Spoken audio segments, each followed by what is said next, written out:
नाजरीन गिरामी, पाकिस्तान की तारीख के सबसे खौफनाक, लर्जाखेज और बदतरीन जुल्म का कच्चा चट्टा खुलकर सामने। साबिक वजीर आजम और अवाम के मकबूल तरीन लीडर पर मजालिम की इंतहा। अडियाला जेल में खान साहब के सेल में पिछले 6 दिन से बिजली बंद। खान के सेल की चाबी गुम होने का घनावना ड्रामा रिचाए जाने का इंकशाफ। 7 बाई 4 फुट का पिंजरा नुमा कैद खाना जहाँ वेंटिलेशन का कोई सिस्टम नहीं, और फिर 6 दिन से बिजली न होने की वजह से पंखा बल्ब सब कुछ बंद। इंतहाई सख्त तरीन हब्स बेजा में रखकर कानून की धज्जियां उड़ा दी गईं। इमरान खान को तोड़ने की घटिया तरीन साजिशें की जा रही हैं, लेकिन कप्तान आज भी डट के खड़ा है। अलीमा खानम के हलाकत खेज इंकशाफात ने हर गैरतमंद पाकिस्तानी को झुंझोड़ डाला। ये कोई आम कैद नहीं, बल्कि एक जीते जागते इंसान को तड़पा तड़पा कर मारने और उसके आसाब को पाश पाश करने का एक खूनी और बदतरीन फाशिस्ट मंसूबा है। सबूत के लिए वीडियो मुलाहिजा फरमाएं।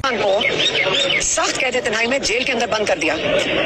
सॉलिटरी कन्फाइनमेंट छोड़े, जेल के अंदर चाबी, कहते हैं कि जेल वालों से पूछते हैं, वो कहते हैं कि हमारी चाबी गुम गई है। 3 हफ्ते इमरान खान को इन्होंने, बल्कि 5-6 दिन इन्होंने बिजली भी बंद कर दी, पंखा बंद, बिजली बंद। अब आप मुझे बताएं कि ये सारा कुछ इलीगल है ना? आगे चलें। नाजरीन, जिस लीडर ने अपनी जिंदगी के 22 साल इस मुल्क की कानून की बालादस्ती के लिए वक्फ कर दिए, आज उसी को एक अंधी और हब्स ज़दा कोठरी में बंद करके तमाशा बनाया जा रहा है। चाबी गुम होने का मज़ी का खेज उज़र पेश करने वाले जल्लाद सिफत हुक्मरान ये भूल चुके हैं कि जेल की दीवारें जिस्मों को तो कैद कर सकती हैं, लेकिन नजरिए को कभी बेड़ियां नहीं पहना सकती। पिछले 6 दिनों से बिजली काट कर हब्स के उस जहन्नम में जिस तरह खान को हथकरियों के बगैर जहनी अजियत दी जा रही है, उसने चंगेज खान और हिटलर के मजालिम की याद ताजा कर दी है। कठपतली राज और उनके आकाओं ने सोचा था कि वो उस घनावने हथकंडे से कप्तान को घुटनों पर ले आएंगे, वो खान से NRO मांगने पर मजबूर कर देंगे। लेकिन सुनो, वो इमरान खान है जो मौत की आंखों में आंखें डालकर जीना जानता है। इस बदतरीन सुलूक पर अब पाकिस्तान का बच्चा बच्चा सड़कों पर निकलने के लिए बेताब है, और आलमी सतह पर भी इस फाशिज्म के खिलाफ एक शदीद तूफान उठ खड़ा हुआ है। इंसानी हुकूक का राग अलापने वाले आलमी इदारे भी अब अडियाला जेल के अंदर होने वाली उस खुली दहशतगर्दी पर पुकार उठे हैं। जूं जूं तुम जुल्म की भट्टी को तेज करोगे, तू इस कौम का गुस्सा एक ऐसे लावे में तब्दील होता जाएगा जो तुम्हारे इस पूरे फरसूदा और जालिम निजाम को जलाकर राख कर देगा। अब वक्त खत्म हो चुका है और इस जुल्म का हिसाब उसी धरती पर होगा, क्योंकि जब कप्तान का सबर जवाब देगा तो फिर तुम्हारे पास छुपने के लिए कोई जगह नहीं बचेगी। नाजरीन, इस बारे में आपकी क्या राय है? कमेंट सेक्शन में आगाह करें।